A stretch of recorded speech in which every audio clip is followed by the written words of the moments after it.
why do you read a book? You read a book for the conflict in the book. That's what we care about, is the conflict in the book.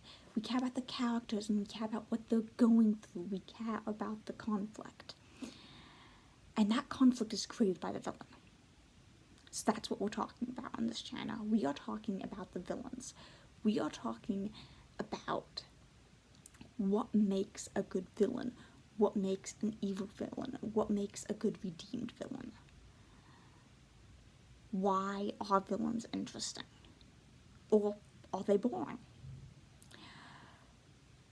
So, how do we define a villain? How do we define a villain? That is the first question we need to answer. So on this channel, because this is a debate that has been going on for hundreds of years, so on this channel we are going to define a villain by 3 ways. And those 3 ways are: first, do they commit evil acts? If the answer is yes, well then that's one definition of a villain. And at the simplest form, I imagine the cartoon villain rubbing his hands and cackling evilly. And most villains do something to check this box. They kidnap someone, or they murder someone, or they steal something, or something. So that's one way to define a villain. And the second one is that they pose the protagonist or the hero. And the simplest form of this one, I would call it the fairy tale villain. The giant in Jack and the Beanstalk, or Rumpelstiltskin. Now the giant is man-eating, and that falls under the first category of he commits evil acts, but that isn't his role in the story. His role in the story is to chase after Jack has stolen his belongings, which in itself could qualify Jack for the role of a villain by the first definition.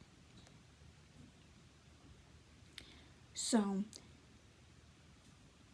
chasing after him is his act. It is directly opposing the protagonist. Now, Rumpelstiltskin's role is forced to help the miller's daughter and then to trick her into trying to take away her baby. He fails, but his role is to oppose her. That is his role. We don't know why he wants the baby, so we don't know if we can qualify him as a committing an evil act. But we do know that he's directly opposing the protagonist. That is his role in the story. So most villains check this box. Again, that is what they're doing in the story usually, is opposing the protagonist. So the last one is the most tricky. The last one is that they are viewed as a villain by the society that they live in. Now, some villains are viewed as a villain by the society that they live in when they themselves aren't actually as evil as the society views them on. The book The Magic Circle is an incredibly good example of that. Some villains are never viewed as a villain by the society that they live in. Some villains go in and out of this, like Lex Luthor, who can be elected as president and then be in jail. He doesn't. He goes in and out of being accepted by society and of being in jail. In a modern dystopian novel, usually the hero, the protagonist, is viewed as a villain by the society that they live in. The society is usually more corrupt than them, is more evil than them, but in the society that they live in, they are the ones viewed as a villain. So, for the purpose of this channel, those are the 3 things that make a villain, and most of the villains that we will be talking about check at least 2 of those boxes. There might be reasons that they check all 3 of those boxes, or there might even be a reason that we will talk about a villain that only checks 1 box, but those are the 3 boxes.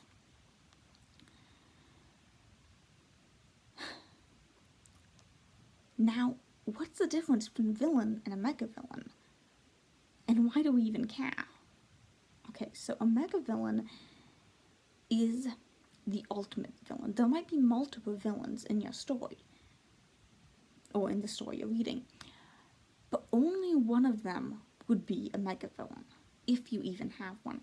A megavillain is supremely powerful. They seem undefeatable because they hold so much power. They might command a massive army. They might just be so physically strong. They might have a magical item that makes them undefeatable. Or they might know some secret of magic that no one else knows. They might be breaking the rules of the universe that has been established because they are so powerful. And the second is that they are completely irredeemable. They are completely evil. They might have split their soul into multiple pieces. They might have been born evil. Or they might have just been torn evil, but they are completely irredeemable.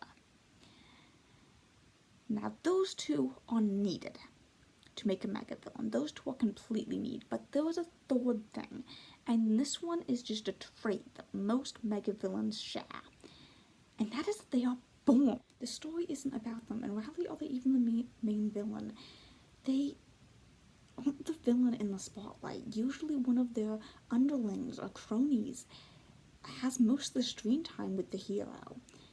They're just there for the grind battle. They're just there for that final ending after the much more interesting lesser villain has turned good or already died or already had their conclusion, and they just need an ultimate bad guy to defeat. And that is this Megavillain, is the one who is just there for the end. They don't have much of a personality. They don't get much screen time. No one cares about them. They're just the Megavillain. So those are the two types of villains. I mean, obviously there are many, many more, but that I'm talking about today.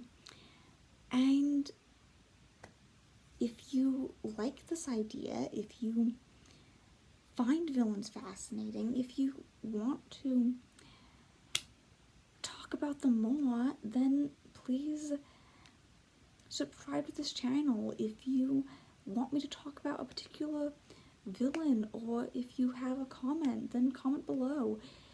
If you like this video, if you like this idea, then push the like button. Thank you so much for watching. Bye.